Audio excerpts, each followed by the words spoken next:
சம்பு சிவசம்பு ஏகம் சிவம் சிவார்ப்பணம். வணக்கம் மாப்பிள்ள. என்னமாம்மா அதிகமாக யூடியூப்பில் வீடியோ போடுறதில்ல, ஃபேஸ்புக்கில் நிறைய பதிவு போட்டிருக்கிறேன் அப்படின்னு ஒரு மாப்பிள்ள ரொம்ப கவலைப்பட்டாப்புல. ஃபேஸ்புக்கில் போடுறது கொஞ்சம் ஈஸியாக இருக்குது மாப்பிள்ள. அப்புறம் அது குரூப் இருக்குது, நம்மளே ஒரு 10,000 பேருக்கு மேலே ஃபாலோவர் இருக்கிறாங்க, எல்லோருக்கும் போய் சேருது. யூடியூப்பில் போட்டால் ஒரு 1000 சில்லற பேர் தான் இருக்கிறாங்க. அப்புறம் திரும்ப நம்ம வேறு குரூப்பில் ஷேர் பண்ணோம்னா யூடியூப் லிங்க்கை வந்து அவங்க அனுமதிக்கிறது இல்லை. அதனால சரி அப்படின்னு பதிவு போட ஆரம்பித்தேன். ஓகே, நம்ம ஐயன்கள் அப்பச்சி சித்து வழி தேடலில் உள்ளே இறங்கி நாம் இனி புதுசாக கண்டுபிடிக்க முடியாத அளவுக்கு எல்லாத்தையும் தெரிஞ்சு அறிஞ்சு புரிஞ்சு நம்ம பகுதிக்கு புரிகிற அளவுக்கு சொல்லிட்டு போயிருக்கிறாங்க மாப்பிள்ள. நாம் தான் அதைய புரிஞ்சுக்கிறது இல்லைன்னு நினைக்கிறேன். இப்போது ஒரு அக்காவுக்கு கீழே 2 தம்பி இருந்தால் ஒரு தம்பிக்கு புகழ் இல்லை. அந்த அக்காவுக்கு அழுகை உண்டு. 3 பொண்ணு இருந்தால் ஒரு பொண்ணுக்கு புகழ் இல்லை, ஒரு பொண்ணுக்கு அழுகை உண்டு. 3 ஆண்மகன் இருந்தால் ஒருத்தனுக்கு புகழ் இல்லை, ஒருத்தனுக்கு அழுகை உண்டு.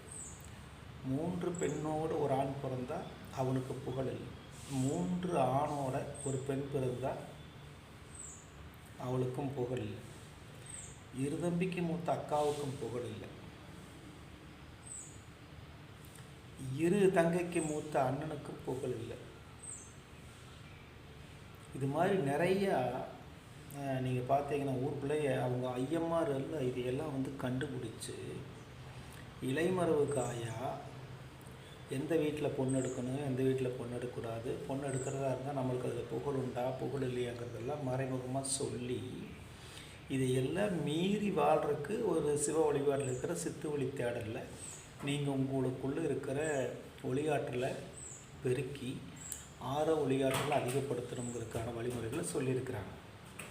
இது எல்லாம் எப்படி கண்டுபிடிச்சிருக்காங்கன்னா, ஒவ்வொரு மனித உடலும் ஒரு பிரபஞ்சமாக ஒரு காந்த துகளாக பஞ்சபூதங்களை உள்ளடக்கி இயங்குது.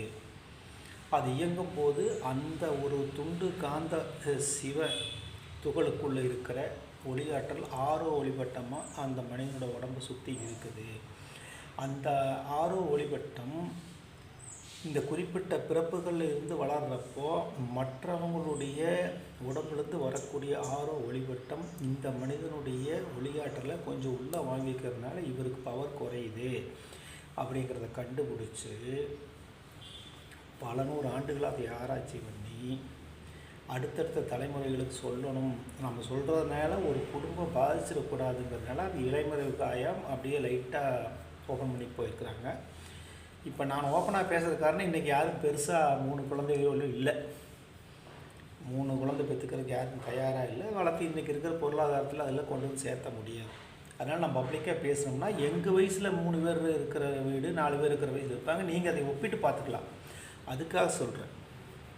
ரெட்டை குழந்தையில் 2 பேரும் பெண்ணாக இருந்தாலும் 2 பேர் ஆணாக இருந்தாலும் அது அந்த குழந்தைகளுக்கு ஒரு குழந்தைக்கு வந்து சுகவீனமாக இருக்கிறதுக்கு வாய்ப்பு இருக்குது. ஆணும் பெண்ணும் மாறி இருந்தால் பரவாயில்ல, அது ஒன்றும் பெருசாக பிரச்சனை இல்லை. ஆனால் அவங்க பெருசாகையிலே அவங்களுக்குள்ளே கொஞ்சம் சின்ன சின்ன ஆணும் பெண்ணும் 2 தலையை முட்டிட்டா கூட முட்டக்கூடாதுன்னு சொல்லுவாங்க. அது வந்து ஆரோ ஒளிவட்டத்தில் இருக்கிற பிரச்சனைக்காக சொல்கிறத. ஆனால் பிற்காலத்தில் சரியாயிடும்.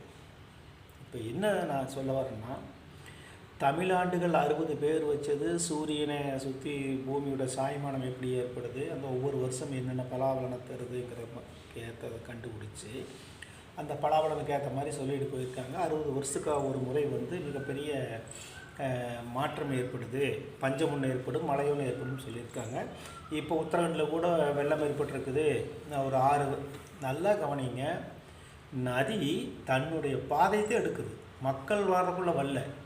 நாம் நதியோட பாதையை குறுக்கிட்டு மேடு பண்ணி அல்லது தண்ணி கம்மியாக ஓடுற இடத்துல நாம் போய் ஆக்கிரமம் பண்ணோம்னா இந்த 60 வருஷ சுழற்சியில் ஒரு சுழற்சியில் தன்னோட பாதையை மீண்டும் அது எடுத்துக்குது. நீங்கள் பாருங்கள், லேசாக ஒரு பெண்ட் ஆகி போய் ஒரு எஸ்பெண்ட் மாதிரி இருக்குது அந்த இடத்துல, அது இப்போ ஸ்ட்ரெயிட் ஆகிடுது. அது முதல்ல ஸ்ட்ரெயிட்டாக தான் இருந்திருக்கு. ஒரு 60 வருஷம் 70 வருஷத்துக்கு ஒருக்கா ஒரு இந்த மாதிரி ஒரு ஸ்ட்ரெயிட் ஆகும்போது நம்ம அடுத்த தலைமுறை வந்துடுறோம், நம்மளுக்கு தெரியாமல் நம்ம அதை அடைச்சிட்றோம். அப்புறம் ஆறு தன்னுடைய பாதை எடுத்துக்குது.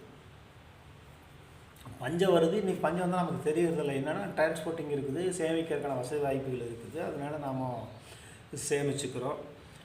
இப்போ நம்ம கொங்கு நாட்டில் அரசாணிக்காயின்னு சொல்லுவாங்க, மற்ற நாட்டில் அதை பரங்கிக்காயின்னு சொல்லுவாங்க. நம்ம கொங்கு தேசத்தில் ஆண்ட குறுநில மன்னர்கள் அரசன் ஆணையிட்ட காய், அதனால அது அரசாணிக்காயின்னு சொல்கிறாங்க.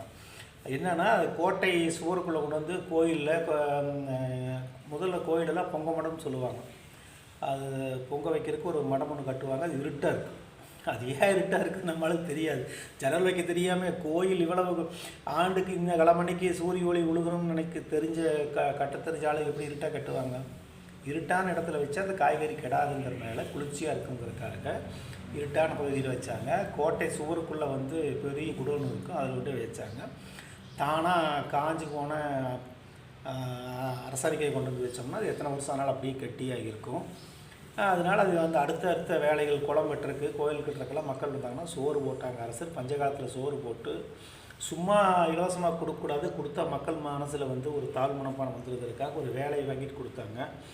அதுக்காக அதை அதெல்லாம் கண்டுபிடிச்சி இவ்வளோ தெளிவாக துல்லியமாக எல்லா இடங்கள்லையும் திட்டமிட்டு அறிவியலை கண்டறிந்து ரொம்ப சிறப்பாக இன்றைக்கி இருக்கிற கருவியோட வானவியல் சாஸ்திரமெல்லாம் அறிஞ்சு புரிஞ்சு சொன்ன சித்துவெளி ஐயன்களுடைய அறிவு இன்றைக்கி பயன்படுத்துங்கும் போது ஏன் நாம் இறைவன் நோக்கி அவங்க சொன்ன மாதிரி தியானம் இருந்து தனக்குள்ள இருக்கிற இறையாற்றலை தூண்டி ஒளிர வச்சா நாமளும் சிவனோடு ஐக்கியமாக முடியும் நான் நம்புகிறேன்.